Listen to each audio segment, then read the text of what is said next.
The hum of the generator was a constant rhythm in Lagos, a background score to my ambitious life. I was Emeka, founder of Synapse Tech, a startup making waves in Lekki Phase 1. But to my mother, and indeed to the world, I was Emeka Chukwubuikom. Chukwubuikom, it meant God is my strength.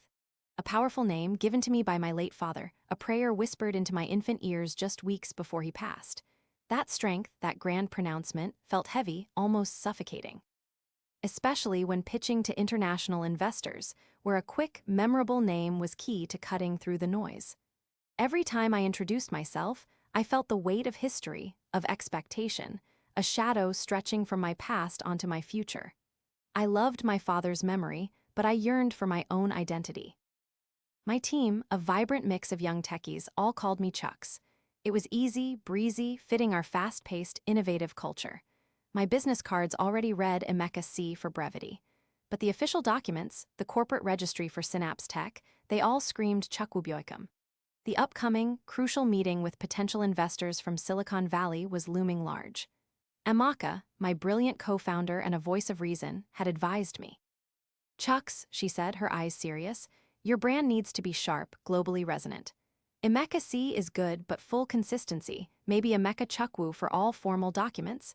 It sounds strong, modern, and less cumbersome for a non-Nigerian ear." She meant less traditional, less foreign. I swallowed hard, recognizing the truth in her words, even as it pinched a nerve deep inside. My ambition was global, but my name rooted me firmly in a past I respected, but sometimes struggled to carry into the future. The idea had been brewing for months, a persistent whisper. Legally change my name, or at least officially register a shorter, more universally accessible version for all professional dealings. It wasn't about rejecting who I was or denying my heritage, but about defining who I wanted to become, the future I was building. I practiced the conversation in my head during my bolt ride from Lekki to Surulere. The Lagos traffic, a chaotic symphony of horns and engines, usually calmed me, but today it just amplified my anxiety. My mother, Ngozi, was waiting.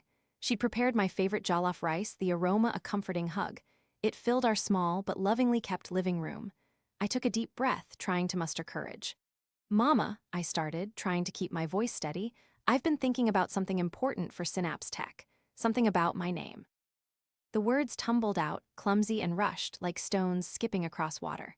I explained the business, the global market, the need for a brand identity that resonated across cultures. I even tried to joke, a nervous laugh escaping me, "Mama, Chukwubuikom no be name for tech bro for Silicon Valley now, eh? They will just call me Chuck."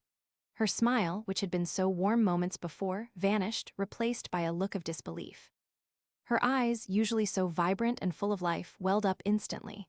"Emeka, wetin you dey talk?" she whispered, her voice barely audible over the distant drone of a neighbor's generator. "That name, your father gave you that name.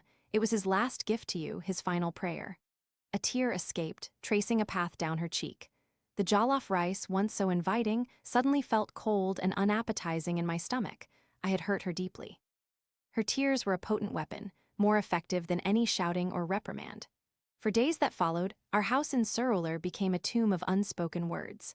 Mama moved about, cooking my meals, tidying the already spotless living room, but her usual vibrant laughter was gone. Her gentle teasing, her constant questions about my day at Synapse Tech, all replaced by a heavy, suffocating silence. When I tried to speak, to explain further, she would merely nod curtly, her eyes distant, or simply turn and walk away. It wasn't anger I sensed, it was something far deeper, a profound, almost existential hurt. It felt like I had tried to erase not just a name, but a sacred part of our family's story, a part of her own identity and memory. Every shared meal, every quiet moment was overshadowed by the chasm I had so carelessly opened between us. I remembered Dad, even though I was so young when he passed. He was a pillar of strength, a visionary taken from us far too soon. Mama often recounted how he had held me, a tiny infant, whispering the name Chukwubuikom, praying for my future, for strength during a particularly difficult time for our young family. It wasn't just a name, it was a prophecy, a shield, a promise. Every time she looked at me, she saw him, she saw that prayer manifest. And now, I, her only son, was trying to unmake it, to alter that sacred gift. Could I truly be Emeka C and still honor the profound meaning and history of Chukwubuikom? The weight of this legacy felt heavier, more pressing, than any corporate pressure I faced in the bustling tech world of Lekki. It was a part of my very soul. I confided in Amaka during a late-night work session at our small office on the bustling streets of Yaba. We were supposed to be discussing product roadmaps and pitch refinements, but my mind was miles away, wrestling with Mama's profound hurt. "She no day talk to me, Amaka," I confessed, running a weary hand through my hair. "I feel like a terrible son, tearing apart our history." Amaka, always pragmatic and empathetic, listened patiently, her expression understanding. "Emeka, I understand completely. Our parents, they hold on to tradition so tight, sometimes it feels like a lifeline.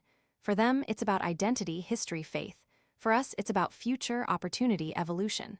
She paused, then met my gaze. "But is there a middle ground? Can you embrace the new without completely erasing the old?" Her words echoed in my mind, a beacon in my confusion. A middle ground. But what could that possibly look like? The investor pitch was just a week away, a make-or-break moment for Synapse Tech. I needed to finalize my professional identity to present a cohesive, strong brand.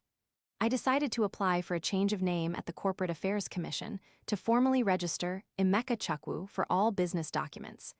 It wasn't a full rejection of Chukwubuikom, no, but a necessary professional adaptation. I gathered my courage, took a bolt, and went back to Surulere. Mama was peeling yam in the kitchen, her back to me, the quiet almost suffocating. "Mama," I said, my voice firmer than before, trying to project conviction I barely felt, "I have to do this. For my company, for my future, for all we've built." She turned slowly, her eyes dry now, but filled with a deep, aching disappointment that cut me deeper than any tears. "Then go," she said, her voice flat, devoid of emotion. "But remember who you are, remember what your father gave you. If you cast it aside, you cast aside a part of us, a part of his spirit." Sitting in the crowded Corporate Affairs Commission office, the official forms spread before me, stark white against the gray counter, my hand trembled. Each stroke of the pen felt like severing a cord, cutting ties to something fundamental. Chukwubuikom. It wasn't just an identity, it was a prayer, a shield, a living legacy. Could I truly shed it?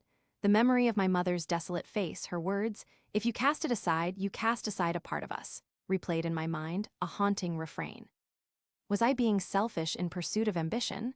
Or was I just trying to breathe, to truly own my destiny? The fluorescent lights hummed, mirroring the frantic buzz in my head. I looked at the blank line where I needed to write my new professional name. A future, untethered, full of potential, yet potentially adrift from my deepest roots. The choice felt monumental. The big day arrived. Lekki was buzzing with its usual frenetic energy, but for me, everything narrowed to this room. The international investors, sharp-suited and direct, sat before me. I stood tall, my new professional name, Emeka Chukwu, emblazoned cleanly on the screen behind me. My presentation flowed, concise and confident. I felt lighter, more confident, like the name truly represented the cutting-edge vision I was selling, the future I was building. Halfway through, just as I hit my stride, a familiar face entered the room and quietly sat at the back. Mama. She was wearing her best Ankara fabric, a resolute expression on her face. My heart did a flip. She was there. She hadn't disowned me. A surge of warmth, of gratitude, of pure, unadulterated love filled me. Her presence was my true strength. The pitch was a resounding success, a breakthrough moment for Synapse Tech.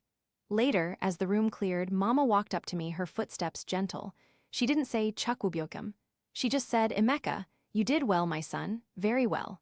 And for the first time in weeks, she truly smiled, a soft, proud smile that reached her eyes.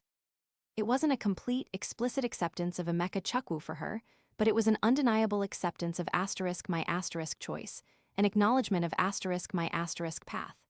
I realized then that my name wasn't just a label or a burden. It was a bridge between my past and my future, a bridge between my mother's cherished prayers and my own ambitious aspirations. I would always be Chukwubuikom to her, in her heart, and I would always carry that strength. But I was also Emeka Chukwu, building my future, forging my own distinct identity, proudly Nigerian, yet globally minded. Lagos continued its relentless, vibrant rhythm outside.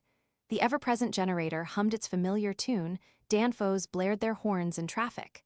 My name, in its dual form, was part of that rhythm now, a harmony of tradition and innovation. Chukwubuikom, the legacy, a powerful foundation laid by my father. Emeka Chukwu, the future, the identity I forged for my global dreams. I had learned that honoring my roots didn't mean being rigidly bound by them. It meant finding the intrinsic strength within them to grow, to adapt, to flourish in new ways. My story, like Lagos itself, was a vibrant, ever-unfolding tapestry of old and new, tradition and progress, past and future. And I was ready to write the next chapter, with both names, both identities, beating strongly in my heart.